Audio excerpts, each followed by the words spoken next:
आज हम सभी, बल्कि पूरा भारतवर्ष, पूरा विश्व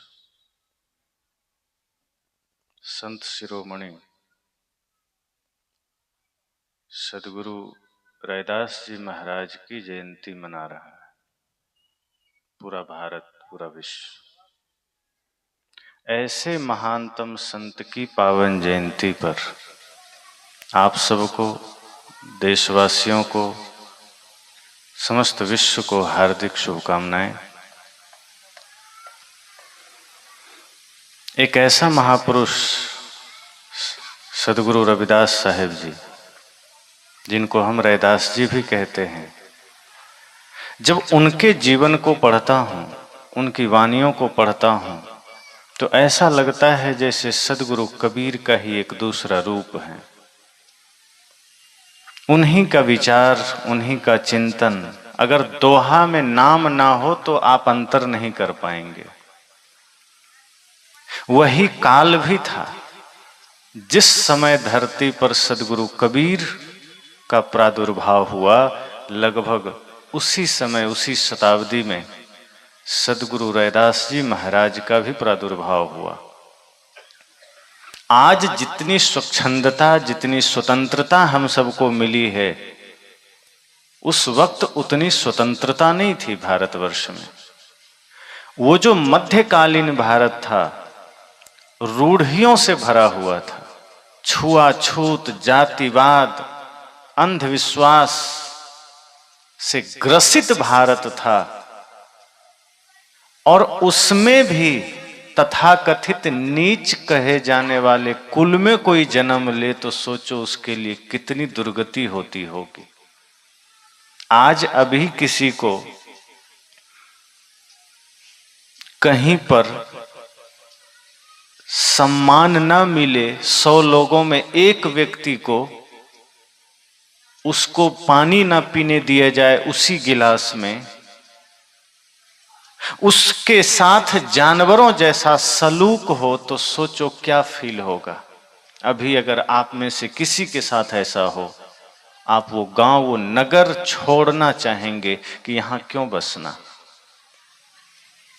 कहीं कभी कभार एक घटना घट जाए कि आप कहीं जाएं और आपके साथ ऐसा छुआछूत का व्यवहार हो जाए कि ये व्यक्ति तो छोटी जाति का है, हम ऊंची जाति के हैं, एक साथ बैठ नहीं सकते, एक ही घड़े से पानी नहीं पी सकते, एक ही विद्यालय में पढ़ नहीं सकते, उसी रोड पर चल नहीं सकते। अगर सड़क पर जा रहे हैं, उधर से ब्राह्मण चला आ रहा है और आपकी छाया ब्राह्मण पर पड़ गई, तो इतना तक प्रावधान था कि अगर उसका मन आ गया तो आपको मार भी सकते हैं, हत्या भी कर सकते हैं, कि तुम्हारी छाया हम पर कैसे पड़ गई। और शुद्धता के लिए वो कपड़े सहित नहाता था। अगर शूद्र चला आ रहा है, जो नीच कुल जिसे उन लोगों ने कहा, हमारे संतों ने तो कहा कि सभी मनुष्य है, कोई नीच कोई ऊंच नहीं है। जाति के आधार पर किसी को छोटा कहना, किसी को नीच कहना, ये धरती का सबसे बड़ा अपराध है। पर जिन लोगों ने, जिन पंडित पुरोहितों ने इस भारतवर्ष के एक विशालतम वर्ग को नीच कहा, शूद्र कहा, तो उसने नियम बनाया कि यदि शूद्र चला आ रहा है तो गले में घंटी बांध लो। जैसे अभी आप सब गाय बैल के गले में घंटी बांधते हैं ना, किस लिए? कि कहीं इधर उधर ना चली जाए। चरने गए, कोई चराने ले गए, गाय चरने गई है, बैल चरने गया है, तो घंटी है तो सुनाई देगा कि कहीं दूर तो नहीं चला गया। शूद्रों के गले में, शूद्रों मतलब हमारे आपके पूर्वजों के गले में दूसरा कोई नहीं था, आप ही हमारे पूर्वज थे। आपके और हमारे पूर्वजों के गले में घंटी बांधी जाती थी कि जब पंडित कहीं रास्ते में चला आवे तो उसे पता चल जाए कि शूद्र इधर से आ रहा है, और ताकि वो दूर से ही खड़ा होकर इशारा कर दे कि रास्ता बदल लो, तुम्हारी छाया भी ना पड़े। वो भारत, वो समय का माहौल सोचिए कैसा रहा होगा। जहां कुछ भी करने के लिए आदमी स्वतंत्र नहीं है। एक तरफ मुगलों का शासन है, ऐसे ही गुलामी है, दूसरे तरफ तथाकथित धर्म गुरुओं का, जालसाजों का इतना बड़ा जातिगत प्रहार है कि तुम छोटे हो, हम बड़े हैं, तुम बैठ नहीं सकते। भोजन करना है तो थाली में नहीं कर सकते, जमीन पर ही भोजन दे दिया जाता था। और पढ़ना तो है ही नहीं, पढ़ाई तो कर ही नहीं सकते। अगर वेद मंत्र सुन लिया शूद्रों ने तो जीभ काटने का प्रावधान था कि जीभ काट देनी है। आज और तब के भारत को जरा सोचिए,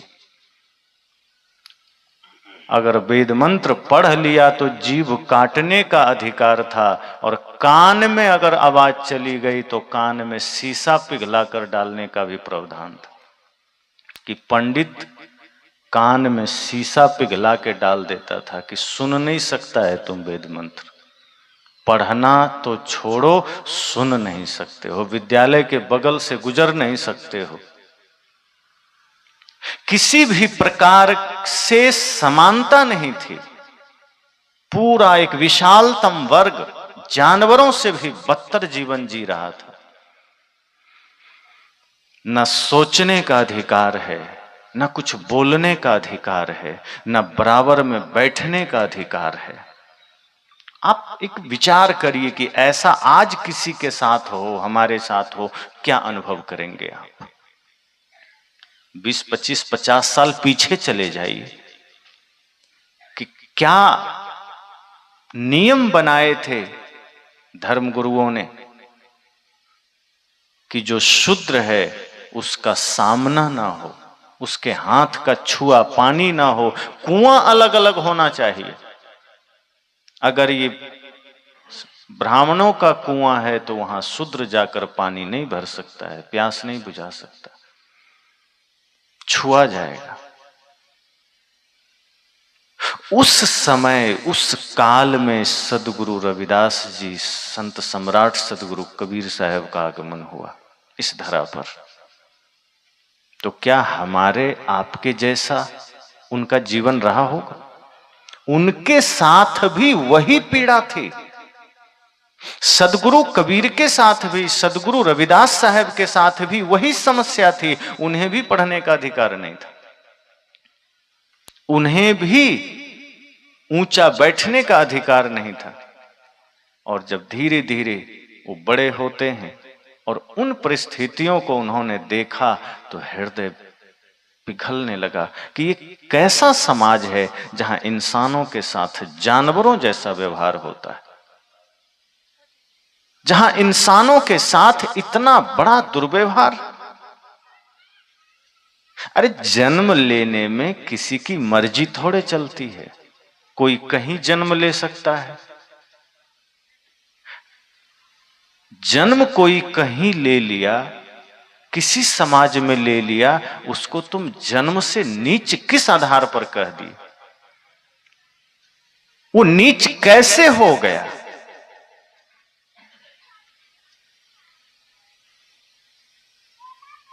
ऊंच नीच का पैमाना कर्म का होना चाहिए कि अगर कोई कर्म से हीन है तो नीच कहा जा सकता है, पर जाति तो नहीं है ना कि जन्म लिया तो वो डायरेक्ट नीच हो ही गया, ठप्पा लगा दो कि वो नीच है।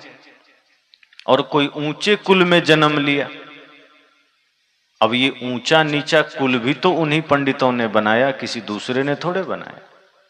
अब मान लो कि लिखने पढ़ने का अधिकार उनके पास था, चालाकी से उसने अपने को बड़ा लिख लिया। अगर लिखने का अधिकार जिसको मिलेगा तो वो तो खुद को ही बड़ा कहेगा, दूसरे को क्यों कहेगा? तो लिखने का अधिकार था, तुमने खुद को बड़ा कह दिया, एक विशाल वर्ग को तुमने छोटा कह दिया। और जो जो मन में आया लिख दिया कि स्त्रियां नहीं पढ़ सकती तो शूद्र नहीं पढ़ सकते, मंदिर नहीं जा सकते। लंबे समय तक मंदिरों में प्रवेश नहीं था स्त्रियों का, आप सबका। इसके लिए गांधी जी और विनोबा भावे बड़ी लड़ाइयां लड़े कि मंदिरों में महिलाओं को प्रवेश दिलाओ।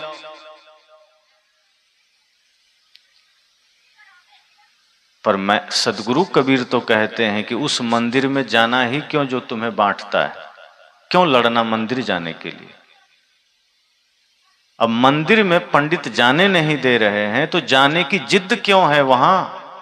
जो मंदिर तुम्हें सदियों तक गुलामी में रखा है, जो मंदिर तुम्हें नीच कहा है, जो मंदिर तुम्हें शूद्र बनाया है, जो मंदिर तुम्हें आदमी नहीं समझता है, उस मंदिर में जाने की जिद क्यों है। सदगुरु कहते हैं घर को मंदिर बनाओ, तुम भी परमात्मा हो। उस काल में सदगुरु कबीर ने ये क्रांति की मसाल जलाई, सदगुरु रविदास साहब ने वो मसाल जलाई। वो काशी, वो बनारस पंडितों की भूमि, सोचो कि कितना सहना पड़ा होगा, कितनी यातनाएं दी होगी लोगों ने। सदगुरु कबीर के वचनों में जो आया है कि सत्य कहता हूं तो लोग मारते हैं, इसका अर्थ यह नहीं कि उन्होंने सिर्फ कहा है, इसका मतलब है कि उनको लोगों ने पीड़ित तो किया होगा। वो जब कहते होंगे कि शूद्र भी ब्राह्मण ही हो सकता है, क्योंकि सदगुरु कबीर कर्म के आधार पर किसी को ब्राह्मण कहते थे कि ब्रह्म जानाति इति ब्राह्मण, जो ब्रह्म को जानता है वो ब्राह्मण है। और यह बात सिर्फ कबीर साहब नहीं कहते हैं, ये बुद्ध भी कहकर गए, ये गीता में कृष्ण ने भी कहा। चातुर्वर्ण्या मया सृष्टि गुण कर्म स्वभाव स। उन्होंने कहा कि ये जो चतुर्वर्ण की सृष्टि है ये गुण कर्म से भिन्न भिन्न होता है, जाति से नहीं होता। कृष्ण ने ये नहीं कहा कि नहीं जाति से भिन्न है।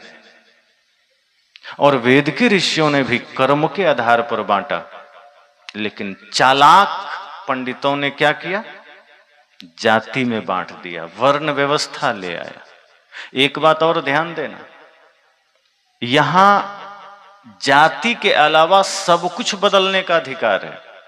अगर आप हिंदू में हैं तो आप मुस्लिम हो सकते हैं, आप डॉक्टर हैं तो आप इंजीनियर हो सकते हैं पढ़ाई करके, आप साधु हैं तो आप गृहस्थ हो सकते हैं, और गृहस्थ हैं तो साधु हो सकते हैं, लेकिन आप शूद्र हैं तो ब्राह्मण नहीं हो सकते। ये पंडितों का जाल है, प्रावधान। पंडितों ने कोई ऑप्शन रखा है कि नहीं शूद्र भी ब्राह्मण बन जाएगा, पर हमारे सारे शास्त्र में ये बात लिखी है, गीता में भी, उपनिषद में भी, वेद में भी। और भगवान बुद्ध ने तो कहा ही, न जटा ही न गोते ही न जच्चा होती ब्राह्मणों यम ही सच्चंच धम्मो सोचो सुचि ब्राह्मणों। कहा ये जटाओं से, तिलक से, ऊंचे गोत्र से कोई ब्राह्मण नहीं होता है, जिसके हृदय में सच्चा धर्म है वो ब्राह्मण है। कृष्ण कहते हैं जो जितेंद्रिय है, जो अपने पर वश किया है अपने मन को, अपने पर जिसकी स्ववस्था है वो ब्राह्मण है, वो पंडित है। जो ब्रह्म को जानता है वो ब्राह्मण है। लेकिन पंडितों ने चालाकी क्या किया कि नहीं, तुम शूद्र कुल में जन्म लिए हो तो तुम्हें कोई अधिकार नहीं है, न पढ़ने का, न देखने का, न चलने का, न बोलने का, आदमी होने का अधिकार नहीं है। वो जानवर से भी बदतर आपको कर दिया। आप उसके खेत में जाकर के अन्न उपजा दीजिए, उसके लिए तेल निकाल दीजिए, उसके लिए जूता सिल दीजिए, आपका किया हुआ सारा चीज वो प्रयोग करेगा, लेकिन आप डायरेक्ट हाथ में नहीं दे सकते। यही था उस वक्त का भारत, और अभी तक था। ये तो धीरे धीरे भारत विकसित हुआ है, कानून मजबूत हुआ है, तब ये बातें छूटी है, वरना आज भी अंतर्मन में ये जातिवाद का जहर है। ये नहीं है, लोग, आप गलतफहमी में मत रहना कि आज वो जातिवाद का जहर खत्म हो गया है। जहां कहीं भी तथा कथित ये ऊंचे अपने को मानने वाले हैं, जिनके भीतर ये विष है, और उनमें भी ऐसे लोग हैं जो जातिवाद के जहर से ऊपर उठ गए। उन्होंने इंसान को इंसान समझा, लेकिन ज्यादातर जो अपने को ऊंचा कहते हैं, सवर्ण कहते हैं, आज भी उस विष के साथ जीते हैं कि जो कोई शूद्र जिनको वो मानते हैं, उनके छुआ पानी नहीं पीते हैं, उनके बराबरी में बैठने नहीं देते हैं। अगर आपने कुछ छू दिया है तो बाद में जाकर के वो इस बात से कि हम शूद्रों के साथ कैसे चले गए, वो गंगा जल छिड़कते हैं। ये चीजें आज भी है। वो समय में सदगुरु रविदास साहब इस धरा पर आए और उन्होंने देखा कि आज इंसान को जानवर समझा गया, एक बड़ा वर्ग को इतना बड़ी प्रताड़नाएं दी गई। गले में घंटी बांध के घूमो, कान में रुई डाल के घूमो, पढ़ो नहीं, असमानता का व्यवहार। कितना विभत्स रूप रहा होगा उस समय भारत का, कि एक तरफ मुगल का शासन है, उसके नियम कानून है, दूसरे और उसी काशी, उसी पंडितों की नगरी में सदगुरु कबीर और रैदास जी ने क्या देखा कि एक विशालतम मनुष्य वर्ग को, इंसान को शूद्र कहा गया, नीच कहा गया। और तब उन्होंने कहा कि ये जो तुम तिलक लगा करके, माला पहन करके अपने को धार्मिक कहते हो, ये ढोंग है। पंडितों से ऐसा कहना उस समय हिम्मत की बात थी, है ना, साधारण बात नहीं थी। पंडितों की नगरी है, मुगलों का शासन है, और उस वक्त काशी में खड़े होकर ये संत क्या कह रहे हैं कि तुमने जो ये तिलक लगाया है ये ढोंग है, ये माला तुम्हारा ढोंग है, ये वेद शास्त्र का ज्ञान ढोंग है, ये पाखंड है, ये इंसानियत नहीं है। इंसानियत तब है, धार्मिक तुम तब हो जब सब में तुम उसी परमात्मा को देख सको। लेकिन नहीं, ब्रह्मा के मुख से, विराट भगवान के मुख से ब्राह्मण पैदा हुआ। ब्राह्मणों अस्य मुखम आसीत, यही तो कहा गया कि ब्राह्मण ब्रह्मा के, विराट भगवान के मुख से पैदा हुए। बाहु राजन्य कृता, और भुजाओं से क्षत्रिय पैदा हुआ। ये कल्पना कौन कर रहा है? आप में से किसी ने नहीं किया है, उसी ने किया है। ब्राह्मणों ने अपने से कह रहा है कि विराट भगवान के मुख से हम सब पैदा हुए, और क्षत्रिय भुजाओं से पैदा हुआ, वैश्य जंघाओं से पैदा हुआ, और हम सब विराट भगवान के पैर से पैदा हुए, शूद्र। तो मतलब कि जो ब्रह्मा के मुख से पैदा हुए वो श्रेष्ठ हो गए, ऊंचा हो गए, और जो भगवान के पैर से पैदा हुए वो नीच हो गए। पर इसमें थोड़ा विचारने की बात है। पूजा सिर की होती है, मुख की होती है कि पैर की? तो पूजनीय कौन हुआ? पैर। अशूद्र अर्थात हम सब पैर से आए हैं उनके अनुसार, तो हम लोग न पूज्य हुए। और अगर इस बात को भी छोड़ दीजिए तो उसी शास्त्र में पंडितों ने क्या कहा कि भगवान के चरण से गंगा निकली है।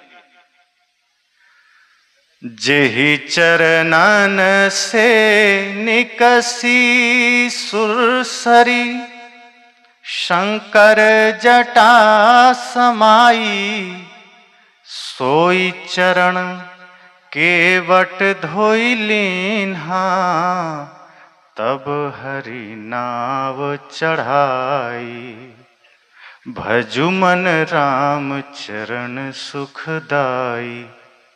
जिस चरण से गंगा निकली है, और उस गंगा की महिमा कितनी है कि दूर से 400 कोस दूर से गंगा देख लो या उसका नाम ले लो, निकट चले जाओ तो मुक्ति ही मुक्ति है, क्योंकि गंगा मुक्तिदायिनी है। तो चरण से गंगा निकली है, वो मुक्तिदायिनी है। उसी चरण से शूद्र निकला है, वो छूत कैसे हो गया भाई? कौन सा नशा करके ये शास्त्र लिखे गए? किस आधार पर शूद्र कहा गया? कि यदि तुम्हारे दृष्टिकोण से तुम मुख से पैदा हुए, कोई हर्ज की बात नहीं, कोई चिंता की बात नहीं, तुम हो मुख से पैदा, और शूद्र अगर चरण से पैदा हुआ तो छूत कैसे हो गया, वो नीच कैसे हो गया? क्योंकि उसी चरण से गंगा भी निकली है, तो गंगा पावन हो गई और हम सब अछूत हो गए। ये गांजा पीकर ही तो बोला गया है। भांग खाकर लिखा गया है, तो ये मूढ़ता कहां से चली आई?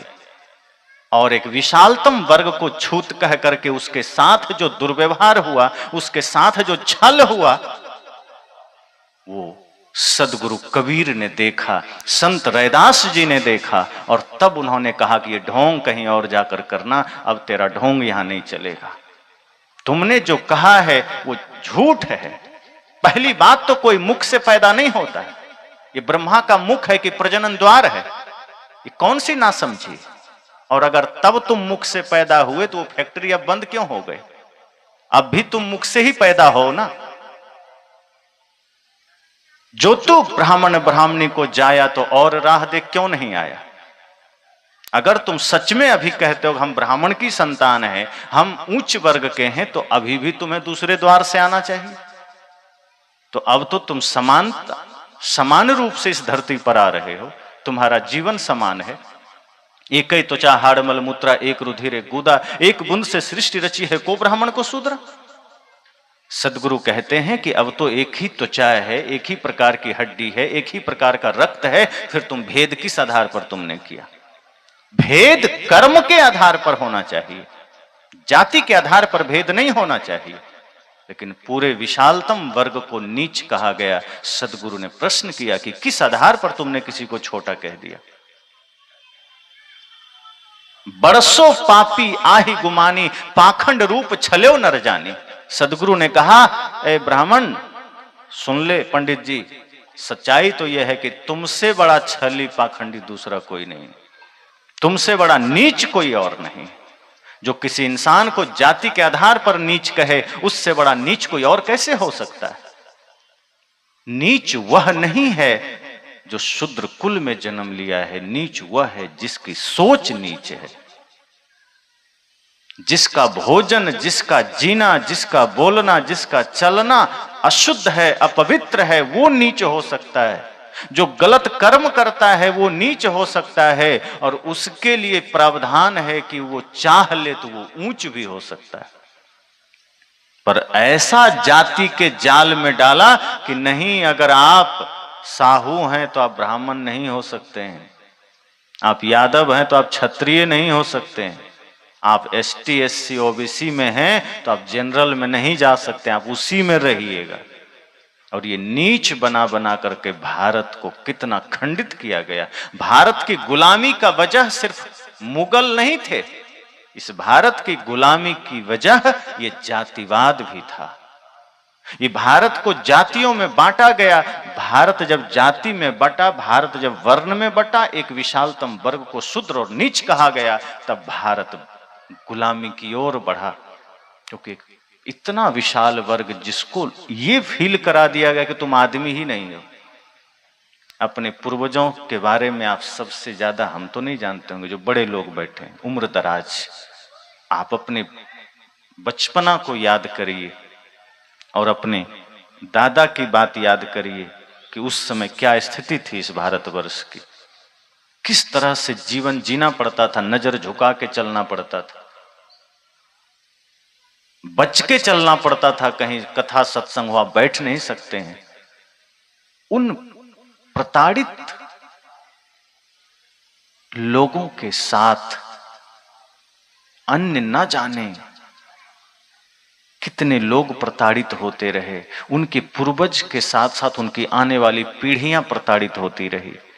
और उसी स्थिति को देखा सदगुरु रैदास जी ने कहा कि क्या हो रहा है इंसान को, ये इंसान अब शक्ल से इंसान रह गया, भीतर से इतना हैवान कोई कैसे हो सकता है, कोई इंसान का ही इतना दुश्मन कैसे हो सकता है, इंसानियत कहां चली गई, ये जानवर वाला गुण कैसे आ गया। अरे बनना है तो इंसान बनो, बनना है तो आदमी बनो, ये क्या तुम धार्मिक चोला ओढ़े किसी को नीच, किसी को अपवित्र कह करके उसके साथ दुर्व्यवहार कर रहे हो। तो झेला उन्होंने, सहा, उनके साथ भी हुआ होगा। अब कबीर साहब जी के बारे में तो हम लोग सुनते ही हैं कि धर्म गुरुओं ने मना कर दिया कि हम माला दीक्षा नहीं देंगे, हम गुरुकुल में पढ़ने नहीं देंगे, है ना। और सदगुरु कबीर के साथ साथ गुरु रैदास जी को भी ये सामना करना पड़ा कि पढ़ने नहीं देंगे, माला दीक्षा नहीं देंगे। तो सदगुरु कबीर के बारे में कहा जाता है, किसी ने कहा, और मौलवी भी नहीं दे रहे थे, कहा इनके जन्म का पता नहीं है, कहाँ से आए किधर से आए कुछ मालूम नहीं, इनको हम भी दीक्षा नहीं देंगे, क्योंकि मुस्लिम घर पाले गए। तब किसी ने कहा कि आपको चाहिए दीक्षा तो रामानंद जी के पास चले जाइए, बड़े सरल संत हैं। और फिर किसी तरह सीढ़ी उढ़ी में लेटने की घटना आती है कि अंधेरे में चले गए, सीढ़ी पर बाल स्वरूप में लेट गए और रामानंद जी का पैर पड़ा। अंधेरे में आते थे स्नान करने गंगा और राम राम कहा। सदगुरु कबीर को लगा मिल गया मंत्र राम का, और जीवन भर उन्होंने फिर राम को छोड़ा नहीं। इसलिए बीजक में भी राम राम उन्होंने कहा, बस अर्थ उन्होंने दूसरा दिया कि रामानंद जिस राम की बात करते थे, सदगुरु कबीर ने उस राम की बात नहीं की, अपना राम का अर्थ ही दूसरा दे दिया कि हृदय बसे ते ही राम न जाना। हृदय निवासी राम की बात सदगुरु कबीर करने लगे। कहे रामानंद तो उस राम की बात करते हैं जो अयोध्याधीश हैं, जिनका एक समय है, काल है, खंड है, वो आदर्श पुरुष हैं। लेकिन मैं उस राम की बात करता हूं जो घट घट वासी राम है, जो हर हृदय में बैठा राम है। और फिर उन्होंने उस राम को ही आधार बनाया। सदगुरु रविदास जी भी उन समस्याओं से जूझकर स्वयं को आगे बढ़ाया। उन्होंने बहाने नहीं बनाए कि क्या करें। आज आदमी को अगर उस समय की स्थिति से देखो, 5% भी गुलामी झेलनी पड़े तो आदमी हथियार डाल देगा कि नहीं हमसे नहीं होगा, कहां हम कुछ कर पाएंगे। इतनी स्वतंत्रता मिलने के बाद आज लड़के लड़कियां कई बार निराश हो जाते हैं कि हमसे नहीं होगा। एक एग्जाम में फेल हो गए तो अपना पढ़ाई ही छोड़ देते हैं। अगर एक किसी बिजनेस में फेल हो गए तो वो बिजनेस बदल देते हैं। एक लक्ष्य में फेल हो गए तो दिशा ही बदल देते हैं। कि सदगुरु रविदास साहब ने इंसानियत की बात की और उन परिस्थितियों को झेला उन्होंने। उसके बाद उन्होंने स्वयं का निर्माण किया। आज हमें प्रेरणा यह लेनी है कि उस कालखंड में जी करके भी अगर कोई इतना महान हो सकता है तो हम आज छोटी छोटी प्रतिकूलताओं में, छोटी छोटी समस्याओं में खुद को इतना निराश हताश क्यों कर लेते हैं। हमारे पूर्वजों को कितना झेलना पड़ा और आज हमारी नादानी यह है कि हम हताश निराश हो रहे हैं। हम उन घटनाओं से, उन महापुरुषों के जीवन संघर्ष से कुछ सीखने को राजी नहीं है।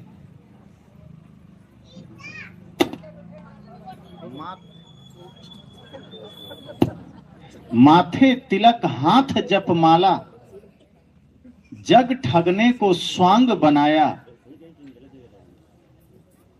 मार्ग छाड़ी कुमारग उनके, सांची प्रीत बिन राम न पाया। ये गुरु रविदास की वाणी कि माथे में तुमने तिलक लगाया, हाथ में जप माला लिया, किसके लिए? जगत को ठगने के लिए कि मैं धार्मिक हूं।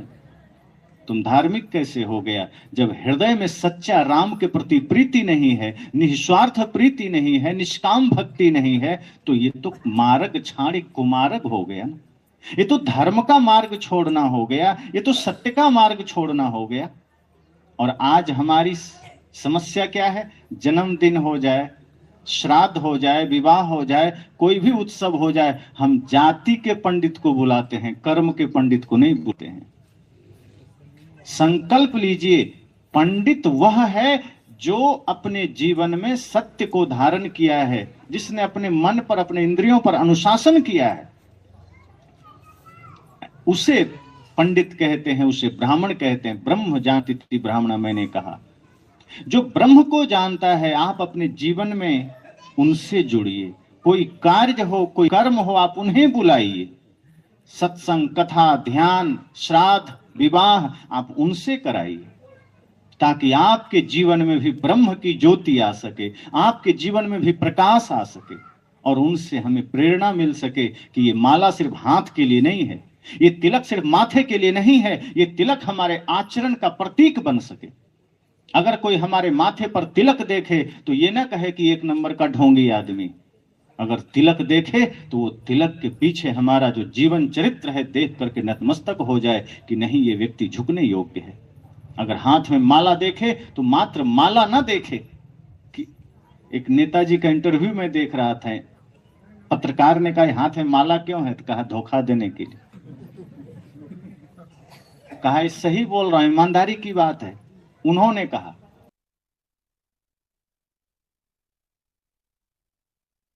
कहा कि ये धोखा देने के लिए है, जनता समझे कि धार्मिक है, बाकी पीछे तो बहुत काम होते हैं।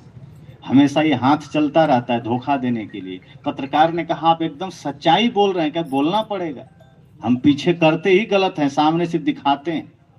हरिदास जी की वाणी सच हो गई, माथे तिलक हाथ जप माला। माथे में तिलक है, हाथ में राम राम राम राम चल रहा है, भीतर रावण रावण चल रहा है, बाहर राम राम चल रहा है।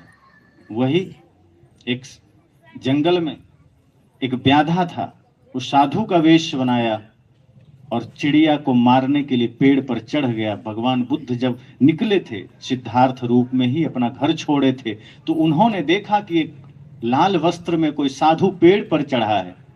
तो सोचा कि कुछ इनसे पूछूं जानूं, लेकिन जब निकट गए तो देखते हैं कि वो तो धनुष बाण लेकर चिड़िया पर निशाना साध रहा। कहा ये तुम क्या कर रहे हो? संत वेश में, साधु वेश में तुम चिड़िया को मार रहे हो? तो उसने क्या कहा कि मैं आम वेश में आता हूं, अन्य वेश में आता हूं तो चिड़िया भाग जाती है, लेकिन इस वेश में आता हूं तो चिड़िया नहीं भागती है। बुद्ध ने कहा कि फिर तो और ये पाप कर्म है कि चिड़िया को भी पता है कि इस वेश में कोई होगा वो मुझे मारेगा नहीं, इस वेश में होगा वो मुझे क्षति नहीं पहुंचाएगा, और तुम ये बाहर से इस वेश को पहनकर मार रहे हो, ये तो और बड़ा अपराध है। और उन्होंने रोका। आज वही हो रहा है। इस वेश का सम्मान पूरा विश्व करता है, माला का सम्मान करता है, तिलक का सम्मान करता है, लेकिन रैदास जी ने कहा कि नहीं, माथे तिलक हाथ जप माला, जग ठगने का स्वांग बनाया। ये जगत को ठगने का स्वांग है ये, और कुछ नहीं है। क्योंकि तुमने मार्ग छोड़ी कुमार्ग उनके, साहब कहते हैं रैदास जी कि तुमने मार्ग को छोड़ा है। मार्ग क्या है? सत्य मार्ग है, प्रेम मार्ग है, अहिंसा मार्ग है। ये हिंसा मार्ग नहीं है, छल कपट मार्ग नहीं है, छुआछूत मार्ग नहीं है। इंसान को इंसान से बांटना ये मार्ग है क्या? ये कुमार्ग है, ये गंदगी का रास्ता है। किसी कोई स्त्री है इसलिए उसको नीच कह दिया, कोई शूद्र है उसको नीच कह दिया। स्त्रियों को पढ़ने का, आपको पढ़ने का अधिकार नहीं, मंदिर जाने का अधिकार नहीं, और इस गद्दी पर तो आने का बिल्कुल अधिकार नहीं। आज भी शंकराचार्य बोलते हैं, सुनना, चारों शंकराचार्य जो भारतवर्ष के सबसे बड़े धर्माचार्य हैं, वे कहते हैं शूद्र साधु नहीं बन सकता है। लेकिन आज उनके फॉलोअर ज्यादा कौन है? शूद्र ही। वही ताली बजाते हैं, वही चरण पूजा करते हैं, वही दक्षिणा चढ़ाते हैं। जो आपको आदमी ही नहीं मानते वो आदमी है। गद्दी में बैठ करके ये कहते हैं कि शूद्र सन्यासी नहीं बन सकता। शूद्र का काम है झाड़ू लगाना, पोछा लगाना, गटर साफ करना। ये निश्चलानंद जी का शब्द है, मैं बना के नहीं बोल रहा हूं, यूट्यूब पर है, सुन लेना। अभिमुक्तेश्वरानंद, दो प्रसिद्ध शंकराचार्य हैं, और दोनों के ये शब्द हैं। और आप लोग में से कितने उनको मानने वाले होंगे? पर धिक्कार है ऐसे लोगों को जो आज के भारत में खड़ा होकर, ये बुद्ध महावीर कबीर के भारत में खड़ा होकर ये कहे कि शूद्र आज पढ़ नहीं सकता है, वेद नहीं पढ़ सकता है, वेद के गुरुकुल में नहीं जा सकता है, ब्राह्मणों के साथ नहीं पढ़ सकता, और सन्यासी तो बन ही नहीं सकता। वो छांटे हैं, लिस्ट बनाए हुए हैं। उन्होंने लिस्ट तैयार किया है कि कौन कौन का बाइकाट करना है। उसमें कबीर पंथ का भी नाम है, जैनियों का भी नाम है, बौद्धिस्टों का भी नाम है, आर्य समाज का नाम है, ब्रह्म कुमारी का नाम है। इन लोगों को वो धर्म विरोधी मानते हैं।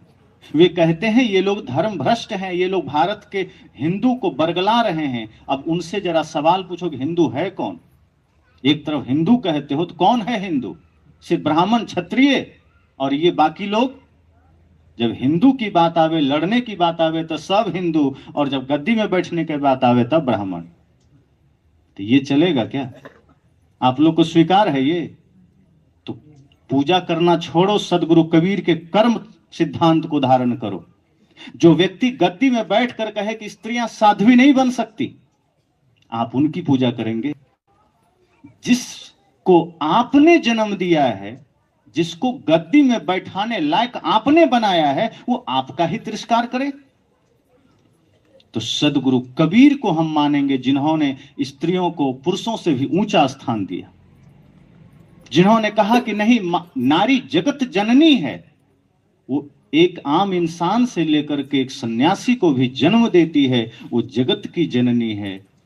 और उनका अधिकार स्वयं पहले है कि वो ज्ञान की देवी हैं, वही ज्ञान दे सकती है। इस मामले में इसीलिए मैं वेद काल का याद करता हूं। उस समय के ऋषि उदार थे, इसलिए उन्होंने एक वेद ज्ञान की देवी सरस्वती को बनाया, किसी पुरुष को नहीं बनाया। उन्होंने धन की देवी लक्ष्मी को बनाया, किसी पुरुष को नहीं बनाया। शक्ति की देवी पार्वती सती को बनाया, दुर्गा को बनाया, किसी पुरुष को नहीं बनाया। वो उदार थे। और वेद के कई मंत्र आपने लिखे हैं, आपके पूर्वजों ने, माताओं ने लिखे हैं, कई ऋचाएं स्त्रियों के लिखे हैं। और किस आधार पर ये शंकराचार्य कहते हैं कि स्त्रियां वेद पढ़ नहीं सकती? अरे लिख सकती हैं तो पढ़ क्यों नहीं सकती? जिस किताब को आप लिखे हो आप ही नहीं पढ़ सकती, तुम कौन होते हो तय करने वाले?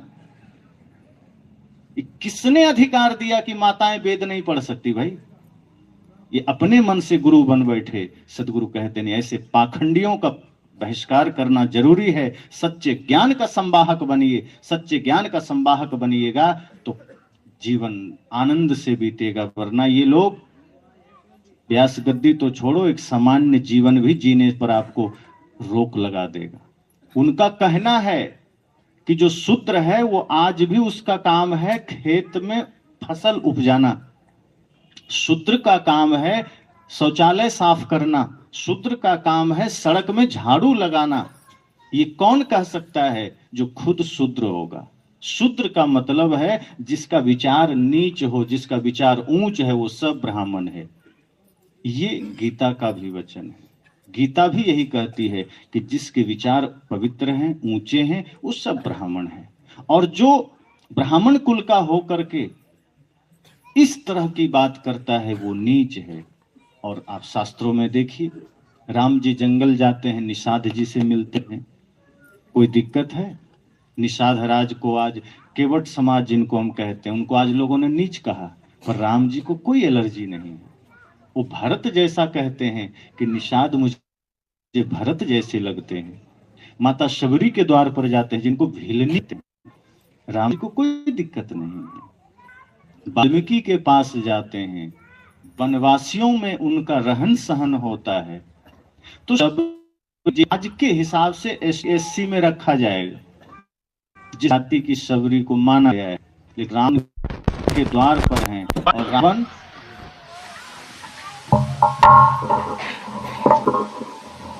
और जो रावण है वो ब्राह्मण कुल में जन्म लिया है। और ये ऐसा वैसा कुल नहीं है, ब्रह्मा जी का कुल में। और ब्रह्मा के कुल में जन्म लेकर कर्म नीच हो गया तो वो रावण नीच हो गया, ब्राह्मण रह गया। और नीच ही नहीं हुआ, राक्षस हो गया। आवाज थोड़ा ठीक कर दीजिए। तो रावण नीच हो गया। इससे सिद्ध होता है कि आदमी कहीं भी जन्म ले, उसकी स्वतंत्रता नहीं है। जन्म लेने में कोई स्वतंत्रता था? किसी को पता था हम कहाँ जन्म लेंगे? अब अंबानी घर में कोई बच्चा जन्म लेगा तो जन्म लेते ही अरबपति खरबपति होगा। अब वो कोई आवेदन देके थोड़ा आया कि इनके घर हम ही जन्म लेंगे। बाहर नौकरी किसी को करना हो तो इंटरव्यू देना पड़ता है जन्म लेने में। अब पीछे किसी जन्म में वो बेचारा फुटपाथ पर जन्म लिया होगा, मर के, हो सकता है अंबानी घर में जन्म ले लिया, तो जन्म लेते ही अरबपति खरबपति हो गया। और कोई पिछले जन्म में राजा रहा हो और इस जन्म में कहीं झुग्गी झोपड़ी में जन्म ले लिया तो जन्म लेते ही गरीब हो गया। तो जन्म किसी के हाथ में नहीं है, वो कहीं भी जन्म ले सकता है। लेकिन जन्म के आधार पर किसी को नीच कह देना, ये नीचता का काम है। जन्म लेकर जिन्होंने अपने कर्म से अपने आप को महान बनाया, जिन्होंने अपने कर्म के द्वारा स्वयं को स्थापित किया, महानता उनकी है, विशालता उनकी है। ये उनकी नहीं है कि जो बस जन्म ले लिया और काम हो गया। बहुत से लोग ऐसे हैं जो ऊंचे कुल में जन्म लिए, इतने भर से मानते हैं कि जन्मजात हम ज्ञानी हो गए, जन्मजात हम पंडित हो गए। नहीं, मैंने कल कहा था ना कि अगर सनातन धर्म की बात हो रही है तो वो सनातनी है जो अपने जीवन में सत्य, हिंसा, प्रेम, करुणा को धारण करता है। इसी तरह कोई ब्राह्मण कुल में जन्म लेने मात्र से ब्राह्मण नहीं हो जाता, बल्कि उसे भी ब्रह्म जैसी चर्या जीवन में उतार के दिखाना पड़ेगा, तब वो ब्राह्मण हो सकता है। आज कोई व्यक्ति किसी भी समाज का हो, अगर वो ऊंचा कर्म करता है, पवित्र कर्म करता है, वो पूजनीय हो जाता है। और सदगुरु रविदास जी ने ये दिखाया। उन्होंने कहा कि व्यक्ति जाति से पूज्य नहीं होता है, व्यक्ति करुणा और प्रेम से पूज्य होता है। और उनकी करुणा ने यह साबित किया, क्योंकि क्षत्रिय कुल की रानी मीरा को भी उनके चरणों में जाके झुकना पड़ा, क्योंकि उस वक्त गुरु रविदास जी की करुणा, प्रेम, भक्ति और ज्ञान इतना ऊंचा था कि कोई पंडित भी उनके तुलना में नहीं था। तो मीरा ने उन्हें गुरु चुना, किसी पंडित को नहीं चुना कि हाँ ये ऊंची जाति का है तो हमने इसको चुन लिया। नहीं, उन्होंने कहा नहीं, हमें तो वो चाहिए जो कोई सदगुरु दे सकता है। पंडित तो शास्त्र की बात बता देगा, पंडित वेद पुराण की बात बता देगा, रट्टू बात कुछ रट लिया बता देगा, सुग्गा की तरह। सुग्गा को जो रटा दो रटता रहेगा जीवन भर। पर अनुभव की बात, ज्ञान की बात, प्रेम की बात, करुणा की बात, ये कोई पंडित नहीं बता सकता है, ये कोई संत बता सकता है। और वही थे गुरु रविदास जी। तो उनसे मीरा ने सीखा, जाना और उनको गुरु बनाया। तो आज उनकी जयंती है।